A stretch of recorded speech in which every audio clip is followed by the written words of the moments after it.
열왕기하 18장 13절에서 25절 말씀. 히스기야 왕 제14년에 아수르의 왕 사네립이 올라와서 유다 모든 견고한 성읍들을 쳐서 점령하매 유다의 왕 히스기야가 라기스로 사람을 보내어 아수르 왕에게 이르되 내가 범죄하였나이다. 나를 떠나 돌아가소서. 왕이 내게 지우는 것을 내가 당하리이다 하였더니 아수르 왕이 곧 은 300달란트와 금 30달란트를 정하여 유다 왕 히스기야에게 내게 한지라. 히스기야가 이에 여호와의 성전과 왕궁 곳간에 있는 은을 다 주었고 또 그때 유다 왕 히스기야가 여호와의 성전 문의 금과 자기가 모든 기둥에 입힌 금을 벗겨 모두 아수르 왕에게 주었더라. 아수르 왕이 다르단과 랍사리스와 랍사게로 하여금 대군을 거느리고 라기스에서부터 예루살렘으로 가서 히스기야 왕을 치게 하매 그들이 예루살렘으로 올라가니라.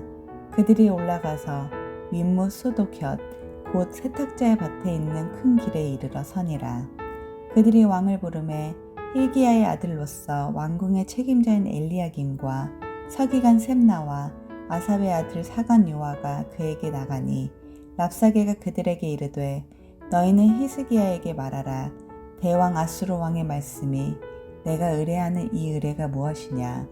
내가 싸울 만한 계교와 용력이 있다고 한다마는 이는 입에 붙은 말뿐이라. 내가 이제 누구를 의뢰하고 나를 반역하였느냐. 이제 내가 너를 위하여 저 상한 갈대 지팡이 애굽을 의뢰하도다. 사람이 그것을 의지하면 그의 손에 찔려 들어갈지라. 애굽의 왕 바로는 그에게 의뢰하는 모든 자에게 이와 같으니라. 너희가 내게 이르기를 우리는 우리 하나님 여호와를 의뢰하노라 하리라마는 히스기야가 그들의 산당들과 제단을 제거하고 유다와 예루살렘 사람에게 명령하기를 예루살렘 이 제단 앞에서만 예배하라 하지 아니하였느냐 하셨나니 청하건대 이제 너는 내 주 아수르 왕과 내게 하라. 내가 만일 말을 탈 사람을 낼 수 있다면 나는 내게 말 2,000마리를 주리라. 내가 어찌 내 주의 신하 중 지극히 작은 지휘관 한 사람인들을 물리치며 애굽을 의뢰하고 그 병거와 기병을 얻을 듯하냐. 내가 어찌 여호와의 뜻이 아니고야 이제 이곳을 멸하러 올라왔겠느냐. 여호와께서 전에 내게 이르시기를 이 땅으로 올라와서 쳐서 멸하라 하셨느니라 하는지라. 아멘.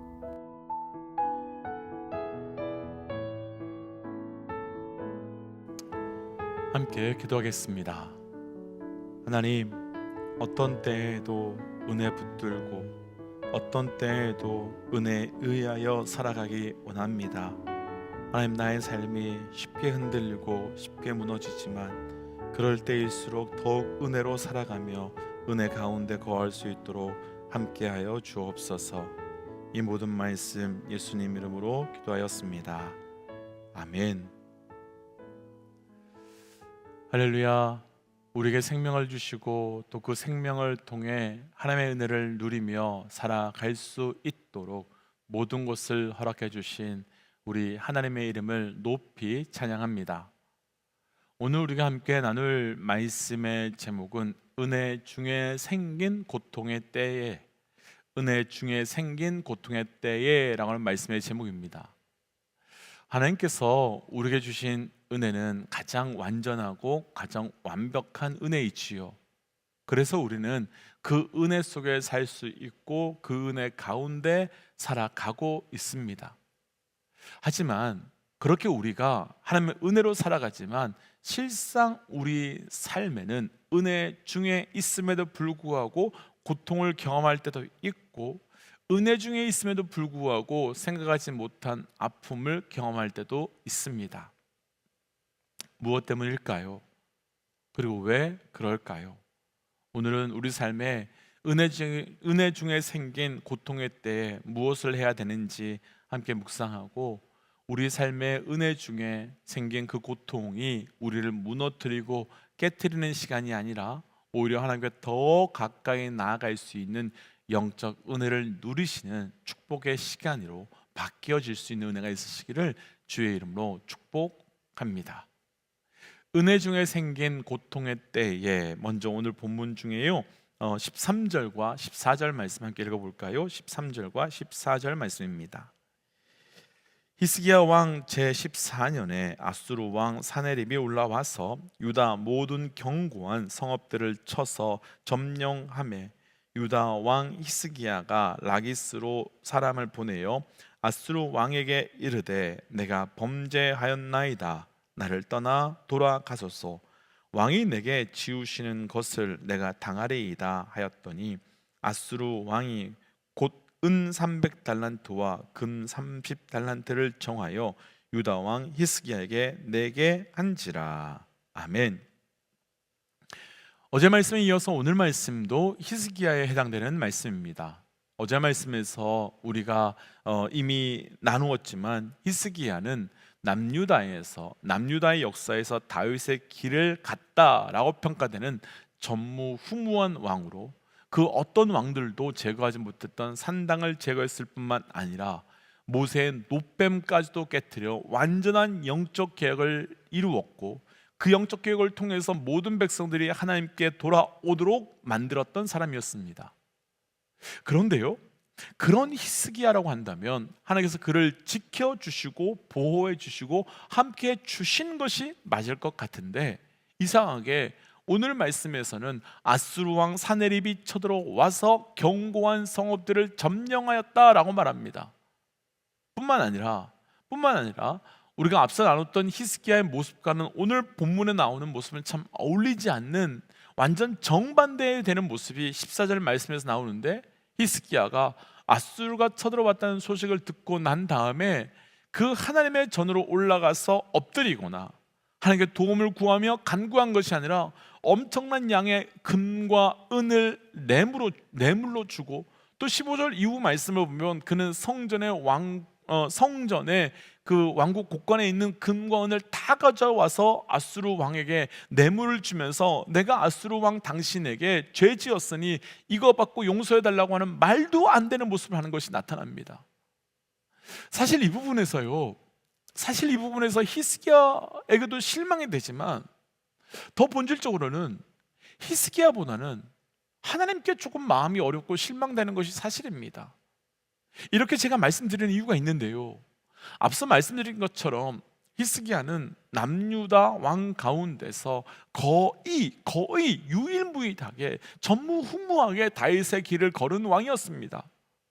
그렇다면 이런 왕을 지금처럼 그냥 내버려 두시는 것이 아니라 하나님께서 지켜주시는 것이 맞을 것 같고, 아니 이런 적들이 완전히 사라지도록 해주셔야 될 것 같은데 왜 지켜주지 않으시나 라는 생각이 들기 때문이었습니다. 그리고 이런 일들은 우리 삶에도 너무 많이 일어나는 일입니다. 우리 믿음의 동역자들 가운데 기도하고요, 예배하고요, 그리고 할 수 있는 것을 넘어서 정말 하나님께 예배하고 섬기는 동역자들 정말 많이 있습니다. 그럼 다른 사람들은 몰라도요, 그렇게 어렵게 힘들고 최선을 다해서 신앙생활 하시는 분들은 하나님께서 도와주시고 지켜주셔야 할 것 같은데, 고통을 만나고 절망을 만나는데도 하나님께서는 그 어떤 도움도 허락하시지 않고 마치 하나님께서 그들을 지켜주시지 않으신 것처럼 느껴질 때가 있기 때문입니다. 그럼 왜 하나님께서는 은혜 가운데 있는 우리가 고통과 절망을 만나는데도 돕지 않고 그냥 두시는 것이겠습니까? 왜 아무 일도 행하지 않으시는 것이겠습니까? 결론부터 나눈다면 그것이 하나님의 도우심의 방법이기 때문입니다. 그것이 우리를 지켜주시는 방법이시기 때문입니다. 우리는 하나님께서 우리를 지켜주시고 도와주시는 것에 대해서 내 문제를 해결하고 내 아픔을 없애주어야 한다라고 생각하지만, 하나님께서는 우리를 완전히 도우시기 위해서, 우리를 완벽하게 도우시기 위해서 우리를 아무것도 할 수 없는 무기력한 상태로 끌고 들어가실 때가 있다는 겁니다. 다들 잘 아시겠지만 큰 수술을 할 때면 반드시 전신마취라는 것을 해야 됩니다. 그런데 전신마취를 하게 되면 사람은 아무것도 할 수 없는 상태가 되지요. 무기력하게 되고 무감각하게 됩니다. 그런데 그를 살리려면 반드시 그 과정을 거쳐가야 합니다. 어제 말씀에서 히스기야는 전무후무한 영적 개혁을 일으켰습니다. 그랬던 히스기야가 오늘 말씀에서 아수르가 쳐들어오자 하나님께 엎드리거나 구한 것이 아니었습니다. 그리고 대신에 성전의 창고에 있던 금과 은을 가지고 와서 아수르 왕에게 들고 가고, 그래서 아수르 왕에게 돌아가 달라라고 부탁합니다. 그렇다면 우선 여기까지만 본다면 히스기야가 정말 자신이 의지하고 있는 것이 무엇인지를 정확하게 드러나게 되어 버린 것입니다. 만약 히스기야가 그 자신의 영적 계획을 일으킨 것만큼 하나님을 진짜 의지하고 진짜 신뢰하고 있었다면 그는 가장 먼저 아수르가 쳐들어왔다라는 소식을 듣고 가장 먼저 하나님께 엎드리고 하나님께 구하는 모습으로 나아갔을 것입니다. 그러나 그는 금부터 찾았고 은부터 찾았습니다. 왜냐하면 히스기야가 가장 본질적으로 의지하고 있었던 것이 바로 금과 은이었기 때문이고, 자기가 가장 강력하다고 생각했던 것이 바로 은과 금이었기 때문이지요.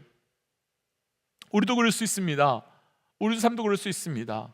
우리 삶도 이런 저런 작은 문제가 있을 때에는, 그리고 우리의 삶도 감당할 만한 문제가 생겼을 때에는 신앙적으로 살아보겠다면서 시간과 재정과 관계의 변화를 결단하면서 새로운 신앙적 변화를 모색하면서 신앙으로 반응하려고 하는 모습이 있습니다.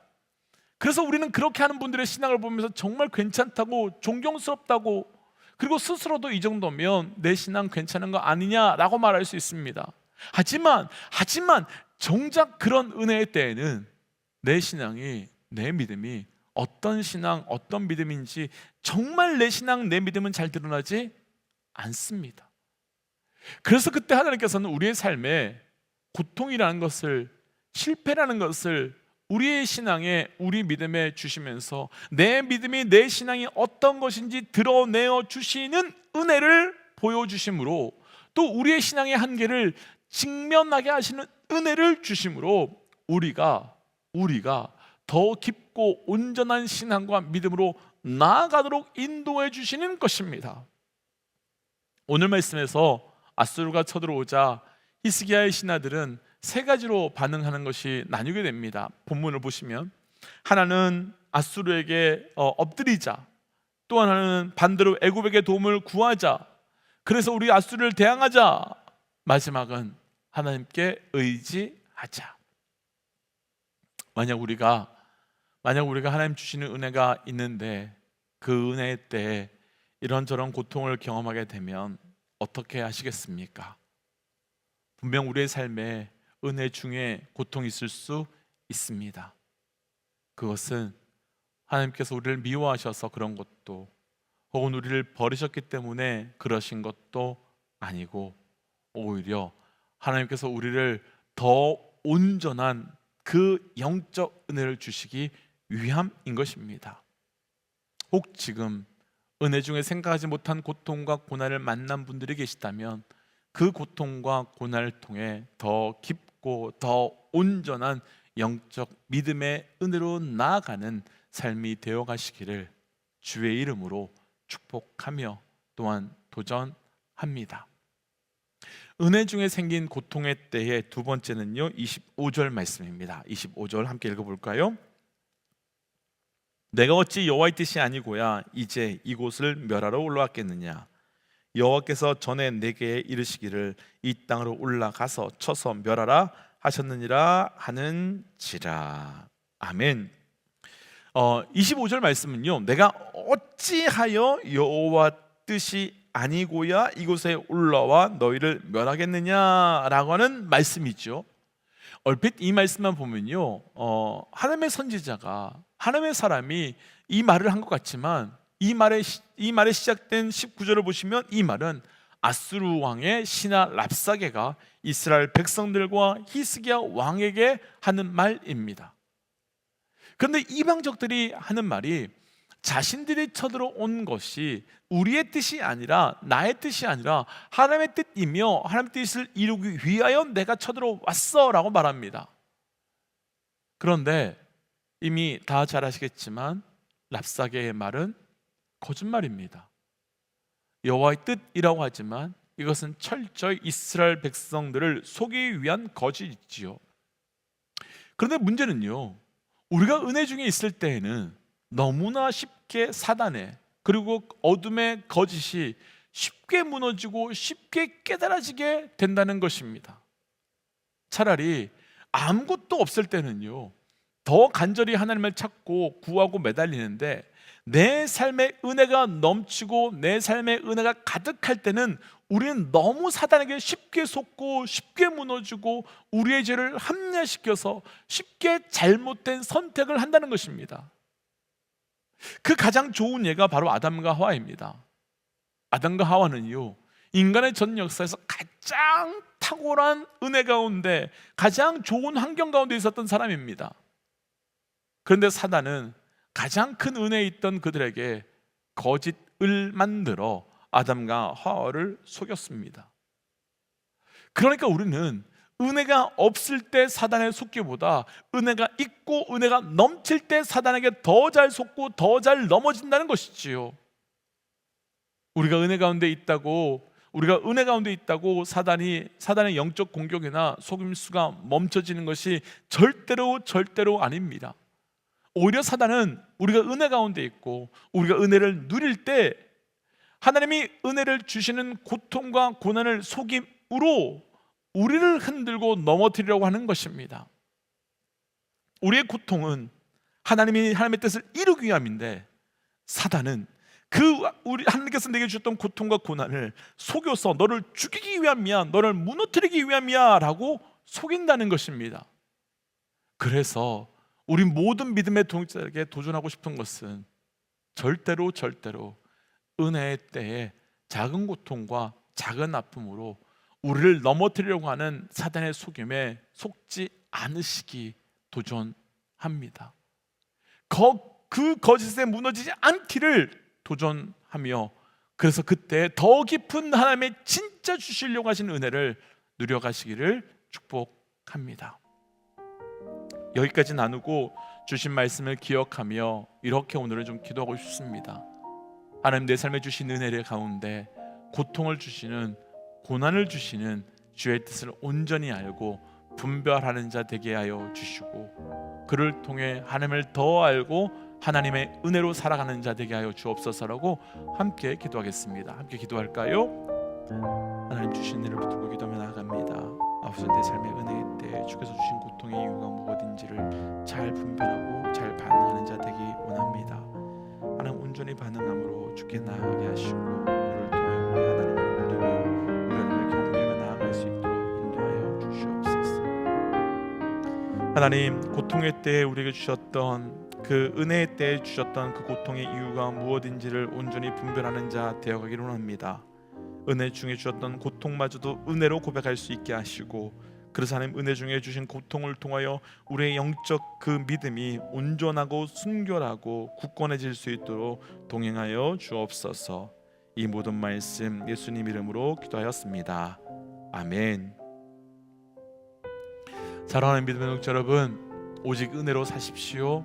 우리의 삶에 은혜 중에 있을 때 고통과 고난은 하나님께서 나에게 더 큰 은혜를 주시기 위한 주의 통로이며 도구입니다. 오늘 하루 그런 하루 되시기를 주의 이름으로 도전합니다.